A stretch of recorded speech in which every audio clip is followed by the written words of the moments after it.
عليكم ورحمة الله وبركاته. وعليكم السلام. الحمد لله نحمده ونستعينه ونستغفره ونعوذ بالله من شرور أنفسنا ومن سيئات أعمالنا. من يهده الله فلا مضل له ومن يضلله فلا هادي له. ونشهد أن لا إله إلا الله وحده لا شريك له. ونشهد أن محمدا عبده ورسوله. أما بعد فقد قال الله تعالى في كلامه المجيد والفرقانه الحميد। সকলে জবান খুলে আমার সঙ্গে পড়না আউযু বিল্লাহি মিনাশ শাইতানির রাজীম। বিসমিল্লাহির রাহমানির রাহিম। ইয়া আইয়ুহাল্লাযীনা আমানু আতিউল্লাহা ওয়া আতিউর রাসূল ওয়া উলিল আমরি মিনকুম। আমানতু বিল্লাহি وقال تعالى إن الله وملائكته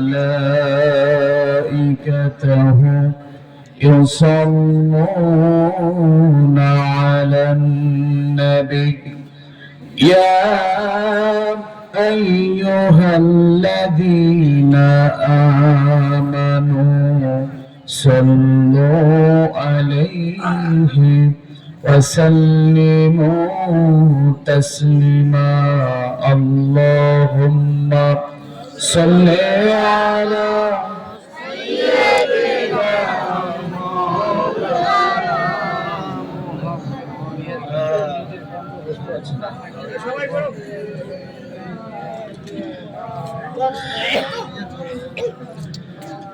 রাত তো গভীর হয়েছে, আপনাকে ক্লান্ত হয়েছেন? আচ্ছা বলুন তো দেখি, আল্লাহর নবীর নামে দুরূদ পড়লে লাভ হয় নাকি লস হয়? জবান খুলে বলেন কি হয়? নবীজি বলছেন কেউ যদি আমার নাম শুনে দুরূদ পড়ে তাহলে তার তিনটা লাভ হয়। জবান খুলে বলেন কয়টা লাভ? এক নাম্বার লাভ হলো নবীজি বলছেন তার আমলনামা থেকে আল্লাহ রাব্বুল আলামিন 10টা গুনাহ মাফ করে দেন। সুবহানাল্লাহ। দুই নাম্বার, আল্লাহ নবী বলেছেন কেউ যদি আমার নাম শুনে দুরূদ পড়ে আল্লাহ রাব্বুল আলামিন তার আমলনামায় 10টা সওয়াব দ্বারা পরিপূর্ণ করে দেন। কয়টা হলো? দুইটা। আরেকটা হলো নবীজি বলছেন কেউ যদি আমার নাম শুনে দুরূদ পড়ে আল্লাহ রাব্বুল আলামিন ওই ব্যক্তির উপরে রহমত নাজিল করেন 10টা। নবী বলেন সবচাইতে উল্লেখযোগ্য রহমত হলো বান্দার যা চাহিদা আছে এটা আল্লাহর কাছে চাওয়ার আগেই আল্লাহ পূরণ করে দেয়। সুবহানাল্লাহ। এজন্য বলুন তো দেখি, আল্লাহর নবীর পরে বেশি বেশি দুরূদ পাঠ করা দরকার আছে না নাই? এজন্য আসুন মহব্বতে হৃদয়টা খুলে জবান ছেড়ে পড়ছি আল্লাহুম্মা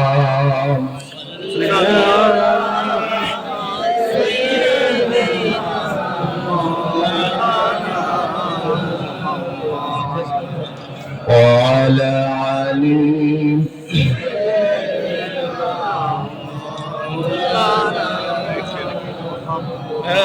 মুহাম্মাদের নাম জপেছিলি বুলবুলি তুই আগে মুহাম্মাদের নাম জপেছিলি বুলবুলি তুই আগে, তাই কি রে তোর কণ্ঠেরি গান, তাই কি রে তোর কণ্ঠেরি গান এমন মধুর লাগে ওরে, এমন মধুর লাগে। মুহাম্মাদের নাম জপেছিলি বুলবুলি তুই আগে। আল্লাহুম্মা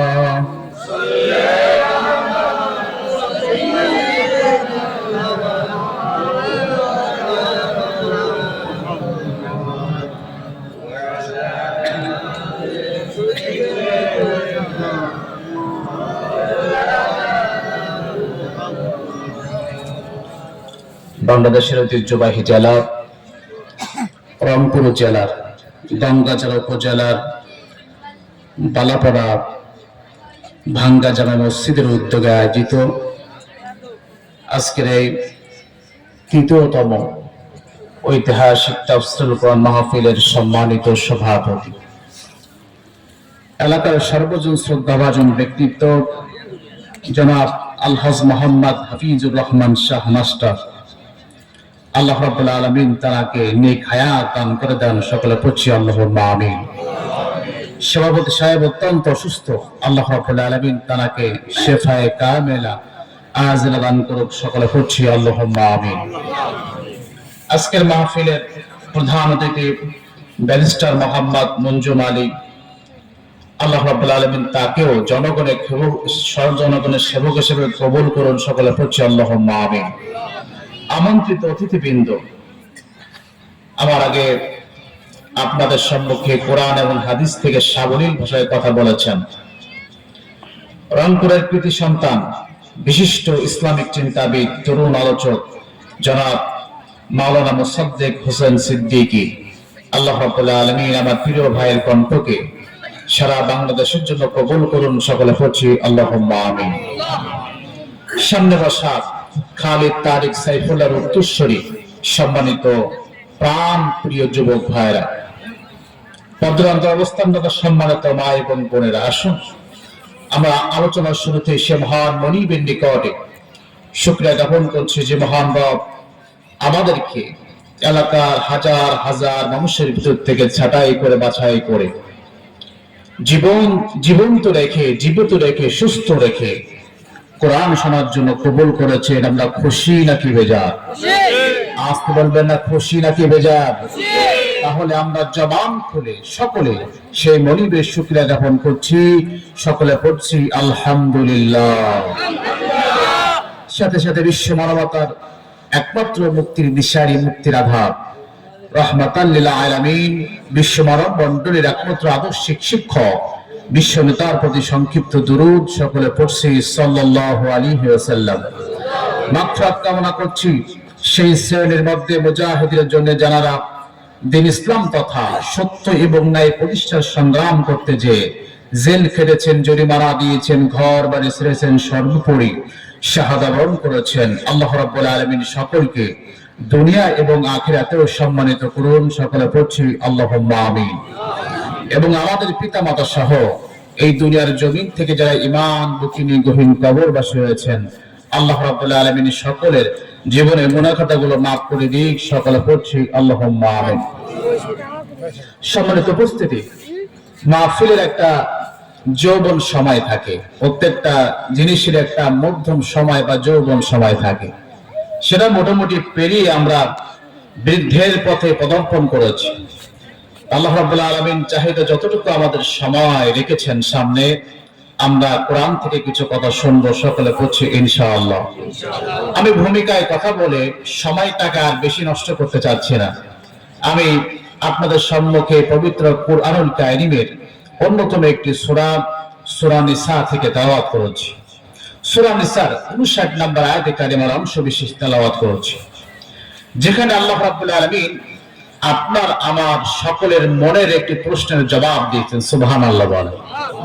একটা প্রশ্ন দেখবেন, আমি যদি বলি প্রশ্নটা আপনাদের মনে হতে পারে হ্যাঁ প্রশ্নটা তো আছে। প্রশ্ন করা হলো এমন, একই বিষয়ের উপরে একই মঞ্চে বক্তব্য দেওয়া হবে, বক্তা হলো তিনজন। কয়জন? তিনজন, একটা বিষয়ের পরে। অনেক সময় দেখা যায় প্রথম বক্তা মানে সন্ধ্যার পর থেকে যে বক্তা আলোচনা করে ওই বক্তার বক্তব্যের সঙ্গে দ্বিতীয় বক্তার কোনো বক্তব্য কোনো মিল হয় না। আছে না এমনটা? আবার দেখা যায় প্রথম দুইজন বক্তা যে কথা বলেছে প্রধান যিনি থাকেন প্রধান বক্তা তারা তাদের সঙ্গে মেলে না। বিষয় কিন্তু একই, কিন্তু মত পার্থক্য। এখন আমাদের বিষয় হলো আমরা জানতে চাই হুজুর এই যে অবস্থা, এ একরকম বলে সে একরকম বলে, এখন আমরা যাব কোন দিকে, মানব কোন দিকে, বলুন তো দেখি। এইরকম একটা প্রশ্ন আমাদের মনে উদয় হয় কি হয় না? আসতে বলবেন না, হয় কি হয় না? আবার দেখবেন এই সমাজে আমার বাংলার জমিনে যারা ইসলামটাকে প্রতিষ্ঠা করতে চায়, ইসলামিক আইন যারা কায়েম করতে চায়, ইসলামী সমাজ ব্যবস্থা নির্মাণ যারা করতে চায়, তারা বলে এসো আমাদের সঙ্গে এসো, আমাদের পথটা হলো জান্নাতের পথ, তোমাদেরকে জান্নাতের পথ দেখাবো, তোমাদেরকে জান্নাতের পথে যাওয়ার জন্য তোমাদের পথকে সুগম করে দেব। বলুন তো দেখি তারা আহ্বান করে কি করে না? করে। যে এসো আমাদের দিকে, আমরা তো জান্নাতের পথে ডাকতেছি, এ কথা কিন্তু বলে। আবার দেখবেন এই মানুষগুলো যারা ইসলামের পথে মানুষকে ডাকছে, এই মানুষদেরকে আর এক শ্রেণীর মানুষ আছে, আর এক দল আছে তারা মারে। আছে না নাই? আছে না? যারা মারে তারাও কিন্তু বলে যে আমরাও জান্নাতি। বলে কি বলে না? বলে। তাহলে আমাদের প্রশ্ন হলো হুজুর, যারা ইসলাম কায়েম করতে চায়, সমাজে শান্তি বিনির্মাণ করতে চায়, তারা বলে আমরা জান্নাতি, জান্নাতের পথে আমরা আছি, হকের পক্ষে আমরা আছি। আবার তাদেরকে যারা মারে, দুনিয়ার জমিন থেকে বিদায় করে, তারাও বলে যে আমরা হকের পক্ষে আছি, আমরা হকের পথে আছি, এসো আমাদের দিকে। এখন মানুষের প্রশ্ন হলো হুজুর আমরা মানবো কাকে, যাব কোন দিকে? বলুন তো দেখি। এইরকম একটা প্রশ্ন আমাদের মনে আছে না নাই? এই প্রশ্ন কি এখন উদয় হলো না এর আগেও ছিল? এর আগেও ছিল না? এর আগেও ছিল। বলুন তো দেখি আজকের প্রশ্নের সমাধান যদি আমরা কোরআন থেকে পেয়ে যাই, কোরআনের সমাধান মানতে পারবো তো ইনশাআল্লাহ? যদি কোরআনের সমাধানটা আপনার আমার বিপক্ষে যায় তারপরও মানতে পারবো। আপনার আমার দলের বিপক্ষে গেলেও মানবো, আপনার আমার পীরের বিপক্ষে গেলেও মানবো। আপনার আমার বাবার বিপক্ষে পক্ষে আসুক না কেন, কোরআনে যে ফয়সালা হবে এটা মানতে পারবো তো ইনশাআল্লাহ? এবার আসুন কোরআন কি ফয়সালা দিচ্ছেন। আল্লাহ বলছে বান্দারে তোমরা তো চাও যে তোমরা কাকে মানবে এটা জানার জন্য আমার সঙ্গে বলো। আমি আল্লাহ বললাম শোনো, ইয়া আইয়ুহাল্লাযীনা আমানু, ওহে তোমরা যারা ঈমান এনেছো। সুবহানাল্লাহ বল। তাহলে আয়াতের বক্তব্যটা আল্লাহ রাব্বুল আলামিন মুমিনদের জন্য খাস করেছেন। বলুন তো দেখি আমরা যারা এখানে আছি আমরা ঈমানদার কিনা? ঈমানদার না? আমরা ঈমান এনেছি কিনা? তাহলে বোঝা গেল আল্লাহ রাব্বুল আলামিন এই বক্তব্যটা আমাদের জন্য দিয়েছেন। আল্লাহ বলছে বান্দা শোনো, তোমরা মানবা কাকে? ইয়া আইয়ুহাল্লাযীনা আমানু আতিউল্লাহ, তোমরা আনুগত্য করবা প্রথমে কাকে? আসতে বলবে না কাকে? দুই নম্বর আল্লাহ বলছে বান্দা ও আতিউর রাসূল, আর আনুগত্য করবা তোমাদের রাসূল মুহাম্মদুর রাসূলুল্লাহ। কয়জন হলো? দুইজন।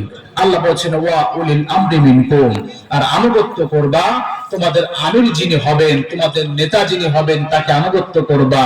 জবান খুলে বলেন আনুগত্য করতে হবে কয়জনকে? আসতে বলবেন না কয়জনকে? তিনজনকে। এক নাম্বার আল্লাহ, দুই নাম্বার মুহাম্মদুর রাসূলুল্লাহ, আর তিন নাম্বার হলো উলিল আমর। এখন প্রশ্ন হলো হুজুর আল্লাহ আমরা একটা জানি, রাসূল আমরা একটা জানি, কিন্তু উলিল আমর কাকে বলা হয়? এক কথায় উলিল আমর তাকে বলা হয় যে যার ক্ষমতা বলে অন্যকে কোনো কাজে আদেশ করতে পারে, এক কথায় তাকে উলিল আমর বলা হয়। সন্তানের জন্য তার পিতা হলো উলিল আমর, স্ত্রীর জন্য তার স্বামী হলো উলিল আমর, এলাকার মুসল্লিদের উলিল আমর হলো ইমাম সাহেব, এলাকার এই ওয়ার্ডের উলিল আমর হচ্ছেন মেম্বার, যিনি চেয়ারম্যান রয়েছেন তিনি এই ইউনিয়নের উলিল আমর, যিনি এমপি হবেন এই সংসদে আসন তিনি হচ্ছেন এই এলাকার উলিল আমর, যিনি বাংলাদেশের প্রধানমন্ত্রী ছিলেন, বর্তমানে আছেন, ভবিষ্যতে থাকবেন, তারা হলো উলিল আমর। এক কথায় বলা হয় যে ক্ষমতার বলে অন্যকে আদেশ করতে পারে, এক কথায় কি বলা হয়? উলিল আমর বলা হয়। ভালো করে বুঝবেন। তাহলে আনুগত্য করতে হবে কয়জনকে?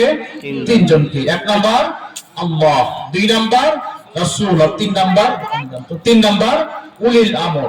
এখন আসুন আমার ভাইরা, যে আল্লাহ রাব্বুল আলামিন তিনজনকে আনুগত্যের কথা বলেছেন, এই তিনজন আনুগত্যের মানদণ্ড একরকম হতে পারে না। সমস্ত তাফসীরকারগণ এই বক্তব্যের সঙ্গে একমত পোষণ করেছেন যে আল্লাহ এবং আল্লাহর নবীকে আনুগত্য করতে হবে, প্রশ্ন করা যাবে না বিনা প্রশ্নে। কিন্তু উলিল আমর যিনি হবেন, এই উলিল আমরকে বিনা প্রশ্নে মুমিন মানতে পারবে?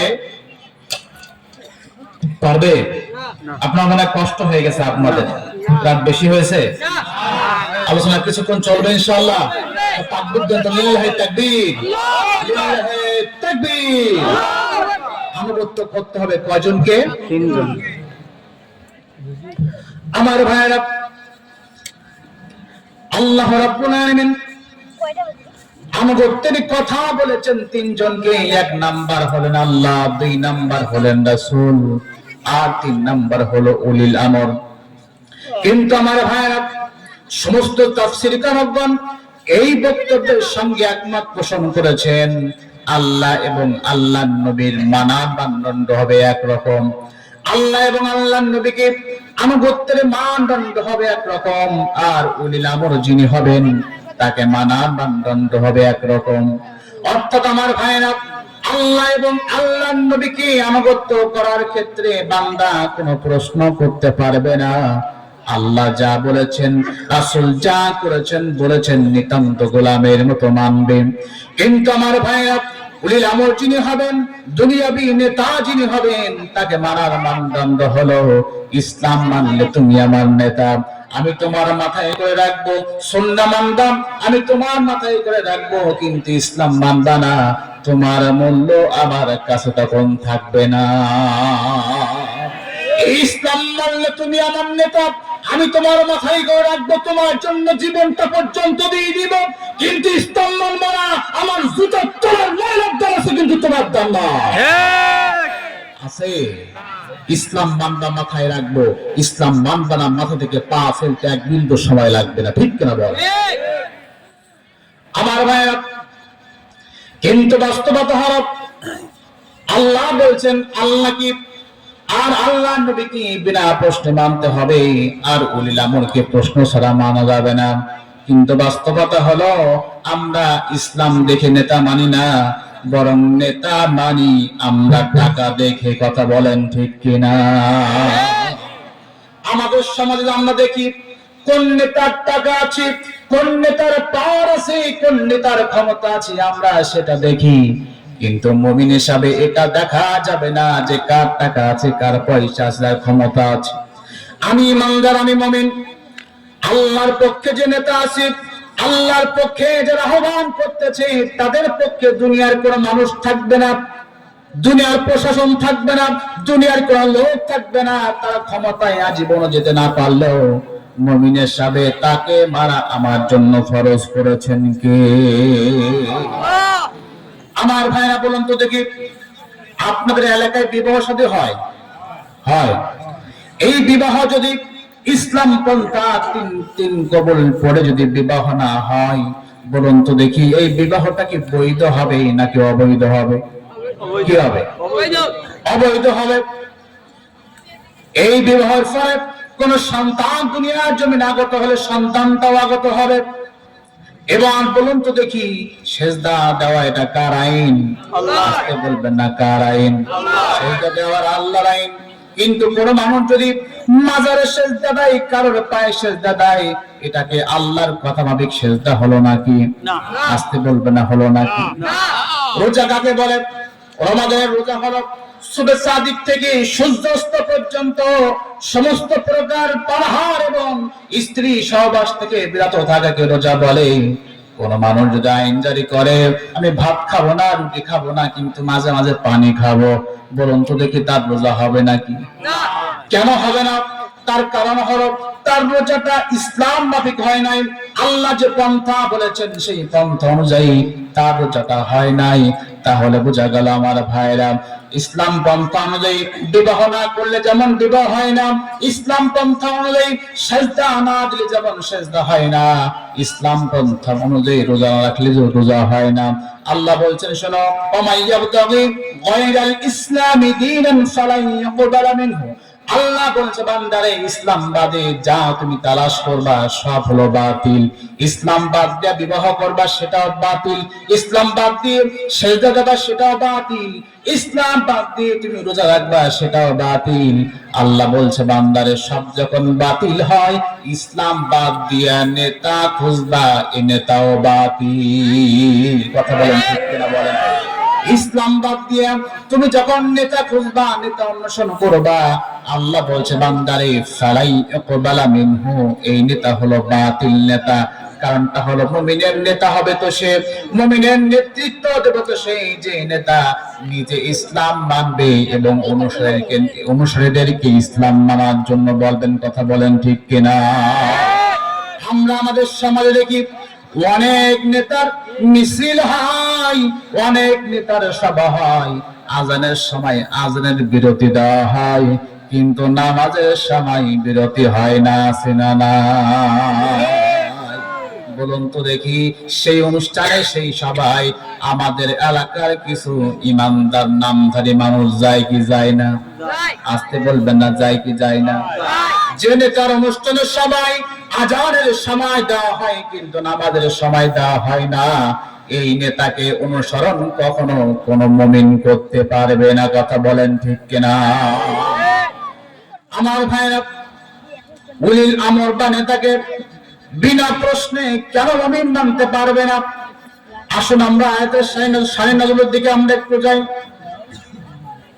আল্লাহর নবী সাহাবী হযরত আলী রাদিয়াল্লাহু আনহু তিন হাদিস খানা বর্ণনা করেছেন, বুখারীর বর্ণনা। হযরত আলী বলেন, আল্লাহর নবী মদিনার জিন্দেগিতে, মদিনার জীবনীতে কোন একটা যুদ্ধের জন্য একদল সৈন্য বাহিনীকে যুদ্ধের জন্য পাঠিয়েছেন। এই যুদ্ধের সেনাপতিকে করা হয়েছে, তিনি হচ্ছেন একজন আনসারী ব্যক্তি। এই আনসারী ব্যক্তি এবং সৈন্যবাহিনী যখন রাস্তার ভিতরে যাইতেছেন, কোন একটা বিষয় নিয়ে দুই পক্ষের ভিতরে কথা কাটাকাটি তৈরি হয়ে গেল, মনোমালিন্য তৈরি হয়ে গেল। এবার সেনাপতি বলতে, শোনো, আমরা যখন আল্লাহর নবীর দরবার থেকে আসলাম, আল্লাহ নবীকে বলে নাই নেতা যা বলবে, তোমাদের সেনাপতি যা বলবে তোমাদের তাই মানতে হবে। সমস্ত সাহাবী সৈন্যবাহিনী এক বাক্যে জবাব দিয়ে দিল, হ্যাঁ, আল্লাহর নবীর দরবার থেকে যখন আমরা আসলাম, আল্লাহ নবী তো বলেছেন নেতা যা বলবে তোমাদের তাই করতে হবে। আমার ভাইরা, এবারে সেনাপতি রাগের প্রতিশোধ নেওয়ার জন্য বলতে, শোনো, আমি তোমাদের কয়েকটা আদেশ করতে চাই। এক নাম্বার আদেশ হলো, তোমরা ওই বন থেকে শুকনা কাঠ জোগাড় করে নিয়ে আসো। সমস্ত সাহাবী সেনাবাহিনী গুলো শুকনা কাঠ যখন জোগাড় করে আনলেন, এবার সেনাপতি বলতে, শোনো, আমার ২ নম্বর অর্ডার হলো, তোমরা এই কাঠের ভিতরে আগুন জ্বালিয়ে দিবা। যখন আগুন জ্বালিয়ে দেওয়া হলো, এবার সেনাপতি বলতে, শোনো, রাগের প্রতিশোধ নেওয়ার জন্য বলতে, শোনো, আমার ৩ নম্বর অর্ডার হলো, তোমরা এই আগুনের ভিতরে ঝাঁপ দিয়ে আত্মহত্যা করে মারা যাও। ১ নম্বর আদেশ হলো কাঠ আনা, এটা ইসলামের বিপক্ষে কোনো কাজ নয়। ২ নম্বর কাজ হলো কাঠের ভিতরে আগুন জ্বালিয়ে দেওয়া, এটাও ইসলামের বিপক্ষে কোনো কাজ নয়। কিন্তু বলুন তো দেখি, কাঠের যে আগুন জ্বলতেছে, এই আগুনে ঝাঁপ দিয়ে আত্মহত্যা করা, এটা কি ইসলামের পক্ষের কাজ? না, এটা ইসলামের বিপক্ষের কাজ। তারপর সমস্ত সাহাবী সৈন্যবাহিনী আল্লাহর নবীর কথার উপরে ভিত্তি করে আগুনে ঝাঁপ দেওয়ার জন্য যখন রেডি হয়েছেন, একজন যুবক সাহাবী প্রচন্ড বাধা সৃষ্টি করলেন। তিনি বলতে চাইলেন, শোনো, আল্লাহর নবীর হাতে হাত রেখে কালেমা পড়ে মুসলমান হয়েছি জাহান্নামের আগুন থেকে বাঁচার জন্য। দুনিয়ার কোন আগুনে পড়ে আমি মরতে চাই না, দুনিয়ার কোন আগুনে আমি পড়তে চাই না। সাহাবী বললেন, শোনো, আমি নিজে আগুনে পড়ব না, আমি কাউকে আগুনে পড়তে দেব না। যুবক সাহাবী যখন প্রচন্ড বাধা সৃষ্টি করলেন, আমার ভাইরা এবার সিদ্ধান্ত হয়ে গেল, আল্লাহর নবীর দরবারে যখন আমরা যাব, আল্লাহর নবীর কাছে সমস্ত ঘটনা খুলে বলার পরে আল্লাহর নবী যদি বলে তোমরা আগুনে ঝাঁপ দাও, আমরা সবাই মিলে আগুনে ঝাঁপ দেব। আমার ভাইরা বন্ধুগণ, আবার আল্লাহর নবীর দরবারে যখন আসলেন, আল্লাহর নবী সমস্ত ঘটনা শুনে বললেন, শোনো, আজকে যদি তোমরা এই নেতার কথা মাফিক, তোমাদের এই সেনাপতির কথা মাফিক ইসলামের বিরুদ্ধে কাজ, আগুনে ঝাঁপ দিয়ে আত্মহত্যা করা, এটা ইসলামের বিপক্ষের কাজ, যদি তোমরা এটা করতে আজকে তোমরা জাহান্নামী হয়ে যেতা। নবীজি বলছেন, সাহাবী শোনো, তোমাদের নেতার, তোমাদের উলিল আমরের আনুগত্য করতে হবে, কিন্তু বান্দারে শোনো, আনুগত্য করার ক্ষেত্রে খালিক আল্লাহর আদেশের বাইরে যে কোনো আনুগত্য চলবে না। কথা বলেন ঠিক কিনা? চলবে? ইসলামের ভিতরে নেতা যখন আদেশ করবে, আমি কর্মী মুমিন, তার জন্য জীবন দিয়ে দেব, বুক দিয়ে দেব। ইসলামের বাইরে আদেশ করবে, ওই নেতাকে ছাড়তে মুমিন আমি 1 সেকেন্ড সময় নেব না। ঠিক কিনা বলে? তাহলে বোঝা গেল, ইসলাম যে নেতা মানবে, ইসলাম যে নেতা মানবে তাকে আমরা নেতা মানবো, যে নেতা ইসলাম মানবে না তাকে নেতা মানবো। আসতে বলবে না মানবো। এবার আসুন, আল্লাহকে কেন বিনা প্রশ্নে মানবো, জানার দরকার আছে না নাই?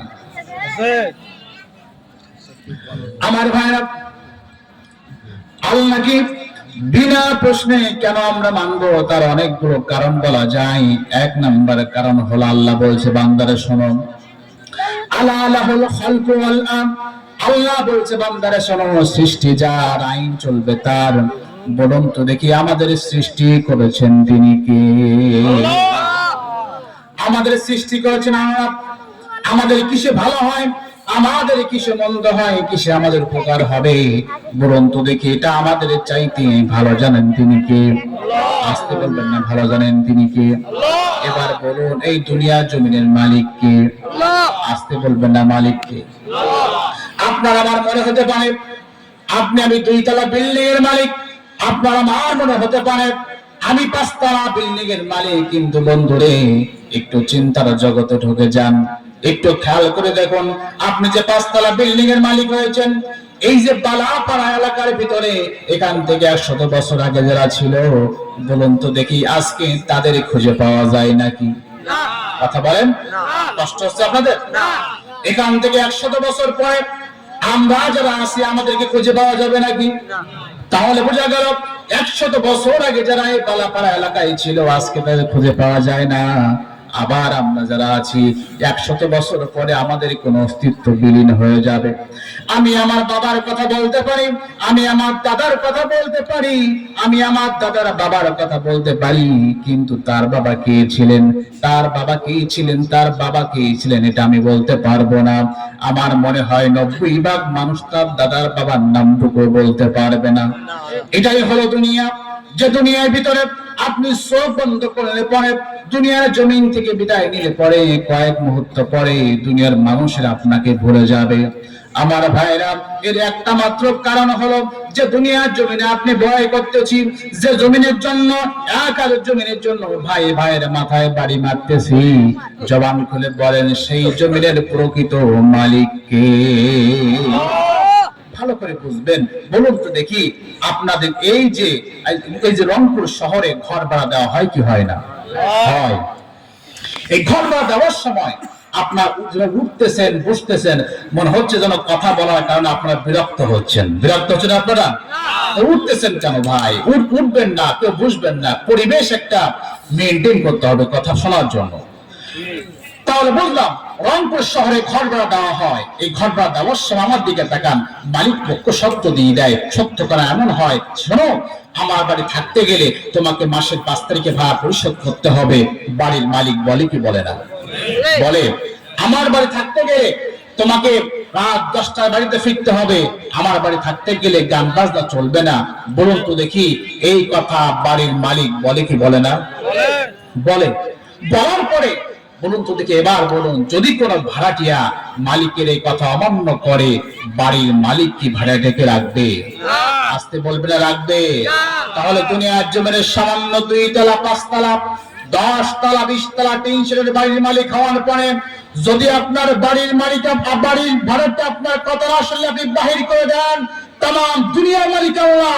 আল্লাহ দুনিয়ায় থাকতে গেলে আল্লাহর ইমান দরকার আছে না নয়? আছে। আল্লাহ দুনিয়ায় থাকবেন না, আল্লাহর আইন মানবেন না, আল্লাহ দুনিয়া থাকার অধিকার আপনার নাই। ঠিক কিনা বলেন? আমার ভাইরা, তাহলে আমরা বললাম আমাদেরকে আল্লাহ বানিয়েছেন, আল্লাহ আমাদের সৃষ্টি করেছেন, দুনিয়ার জমিনের মালিক আল্লাহ।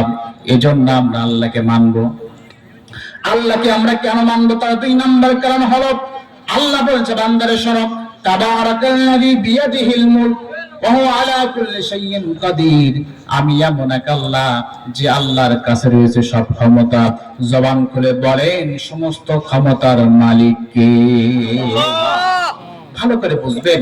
কান থেকে 1.5 বছর বা 2 বছর আগে আমরা বিপদে পড়লে যে মানুষদের কাছে যেতাম, আজকে তাদের কাছে আমরা যাই না। এমনকি ভালো করে বুঝবেন আমার ভাইরা, যাদের কাছে আমরা যেতাম এখান থেকে 2 বছর আগে, তাদেরকে খুঁজে পাওয়া যায়? মানে আপনাদের এলাকায় 2-5 জন মানে খুঁজে পাওয়া যায় না।